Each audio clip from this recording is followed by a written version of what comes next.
The last time we met the comedian Dave Chappelle, he was on top of the world. He had a hit TV show, his stand-up comedy tour was selling out, and he had just signed one of the biggest cable TV deals ever, worth $50 million. But that was last year.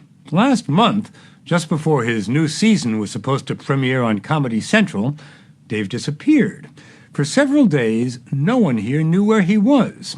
Then he surfaced in South Africa, where he said he was on a spiritual retreat. He offered no explanation for his flight from the spotlight, but did say that he's not crazy and he's not on drugs. We spent a few days with him last October, right after he signed his huge contract with Comedy Central, which is owned by Viacom, which also owns CBS. Here's what Dave's world looked like back then. So my bosses are paying you $50 million. Sorry about that, Bob. You're making more now than Mike Wallace. You're making more than Mike Wallace and Dan Rather put together. You're probably, even if you throw Ed Bradley into the mix, you're making more than Wallace and Rather and Bradley put together. Yeah. Wow. Off of Comedy Central. But man, when you put in those kind of perspectives, wow. Go get me a cup of coffee, Bob. Let's get This is the show that's made Dave rich, the very popular and very hip Chappelle Show. It's been on Comedy Central for the past 2 seasons and will run for at least another 2. There are times when Chappelle's humor can be a little sophomoric. You too.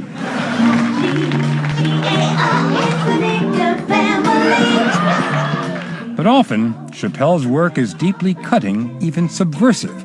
Take a sketch about a white family in the 1950s with an unfortunate last name. Morning, niggas! Why, it's Clifton, our colored milk man. And it's my favorite family to deliver milk to. The niggas. It was just something that we thought was funny. A lot of people, both black and white, feel uncomfortable with what they call your overuse of the N-word. What do you say about that?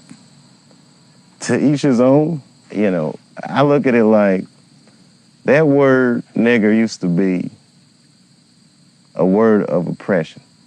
But that when I say it, feels more like an act of freedom. An act of freedom. For me to be able to say that unapologetically on television, yeah. How would you react to a white comedian using the N-word? I'd be furious. Well, you didn't pay your bill last week. And I know how forgetful you niggas are when it comes to paying bills. That word, if you could sum up the story of America in a word, that might be the word that I'd pick. It has connotations in it that society has never dealt with. Chappelle enjoys challenging people, making them think. Charlie Murphy!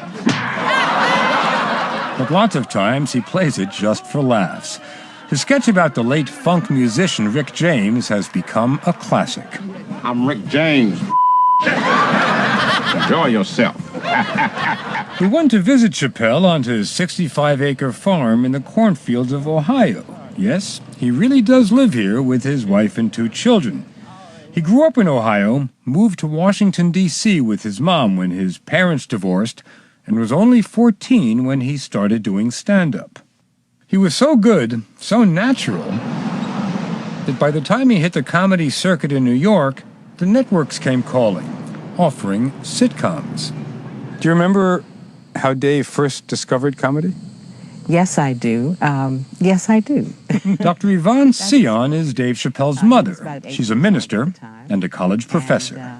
I think the moment he decided to be a comedian was the day that he had to decide whether or not to sign up for the 2nd week of basketball camp. And he called home and he said, Mom, he said, there are guys here who are bigger than I am, run faster, jump higher. Now, everybody was better than me, but I had them all cracking up.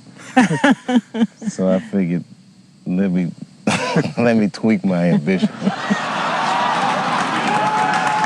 I spoke at my old high school just to encourage the kids, and I told them straight up, I said, if y'all want to make it out of this ghetto, you're going to have to stop blaming white people for your problems, and you're going to have to focus, and you're going to have to learn how to rap or play basketball or something. You're trapped, nigga. You are trapped. Either do that or sell crack rocks. That's the only way I've seen it work. What did you want Dave to be? I mean, my mother wanted me to be a doctor. What did you want Dave to be? I've never been one of these mothers that wanted her children to be anything in particular. I wanted them to find the path that worked for them. Dave thought that path led to developing sitcoms, but he was wrong.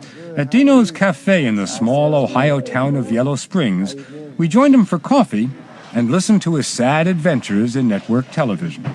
First television deal happened when I was 18. Signed with the Walt Disney Company. And why don't we just go down to the office and fix the video? No, not until you admit that you're the one who screwed up.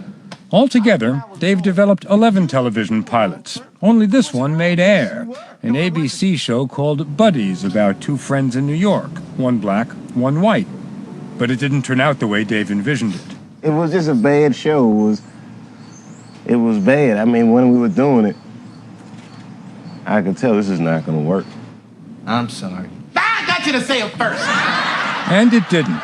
Buddies got canceled after 13 episodes. Look like a handful of curly fries. Luckily, Hollywood came to the rescue. Dave won supporting roles in a number of films, including The Nutty Professor. Oh, no, this is Upper West Side, man. We might as well tell them we're opening a crack house. And You've Got Mail. While he was making movies, he was still creating and pitching TV sitcoms starring himself, which is when the Fox network called. I flew out there for the meeting. And if you can imagine, I was the only black person in the room. And they basically told me that we'll pick up the show, but we want more white characters on it. For no other reason than they thought that it would give the show a more universal appeal. And so I quit. Then and there in California, you quit. We quit. You walked out of the room. meeting. You walked out of the room. Yes. Did you accuse them of racism? Absolutely. It was racist. Look, I don't think these people sit around their house and call black people niggas and all this kind of thing, but the idea that unless I have white people around me on my show that it's unwatchable or doesn't have a universal appeal is racist. You know, they don't make them put black people on Friends, or they don't make them put black people on Seinfeld. But all of a sudden I get in the room and it's like, well, where's all the white people? So then when you dismount from network television, your father's also dying then, right? Yeah. He died not too long after that. So, you know, in the hills and valleys of everyone's life, this sounds like your pretty dark valley, huh? This was the beginning of a terrible decline, yeah. It was around this time that Chappelle retreated to a sanctuary in Ohio. He left behind the network TV deals, the cliche movie roles, the heavy partying. Left it behind to spend more time with his wife and family and to take a good hard look at himself. I was looking at myself for the first time. I didn't like everything that I saw, you know. But you got to do that in your life. You know, if you ever want to do something great in your life, you're going to have to realize your failures. You're going to have to embrace them and figure out how to overcome them. The sniper got over because we all thought he was white. He was black the whole time. And figure it out he did. Chappelle today is one of the hottest comics around. And while his first love will always be stand-up, The first clue that made me think he was black was when he started taking weekends off. I said, wait a minute. Black power! it was his show on cable that finally allowed him to be creatively free and true to himself. At a screening room in Manhattan, we sat down with Dave and his writing partner, Neil Brennan. They met at a comedy club in Greenwich Village when they were both 17. We watched one of their best-known sketches, the one about a white supremacist named Clayton Bigsby, who's both blind and black. Only Clayton doesn't know he's black. No one's ever told him.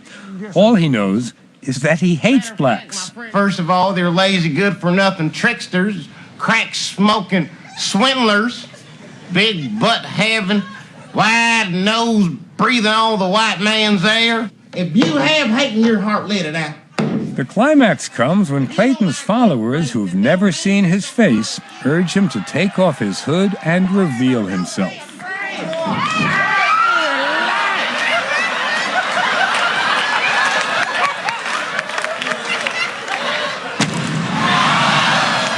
I remember the night before it came on, remember we talked on the phone for a long time, and the sum of the conversation was, I am completely at peace with this.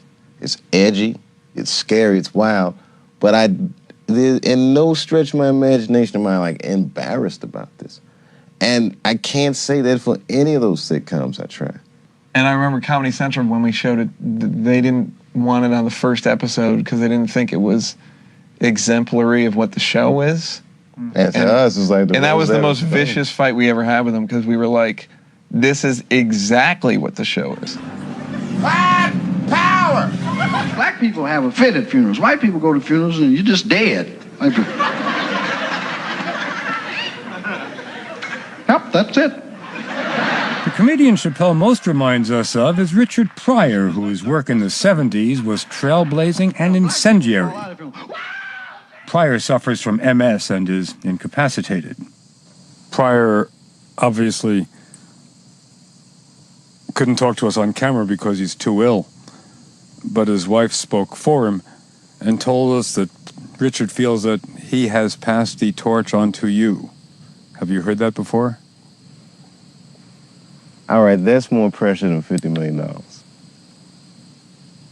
That's a lot. That's a lot of pressure. He was the best, man. For him to say that, that's something I don't even know if I'll attempt to live up to that. Well, the intelligence we got. Between Richard Pryor's praise and Comedy Central's millions, there's more pressure on Chappelle to succeed than ever before. But it's a risk he's willing to take, because even if he fails, as he has failed before, he'll always have Ohio. It's all paid for, baby. There you go. This is the Kiss My Farm show business. How about that? That's a wonderful thing to have at the age of 31, huh? Yeah, man. If you take these kind of chances, it's absolutely necessary. I got real important relationships in my life that are very empowering relationships. I'm cool with failing so long as I know that there's people around me that love me unconditionally. And I got that, so what do I got to lose? He has a lot to lose, and so does Comedy Central, which had high hopes for the Chappelle show. Dave's flight to South Africa sounds like a sad chapter in the life of a very funny man.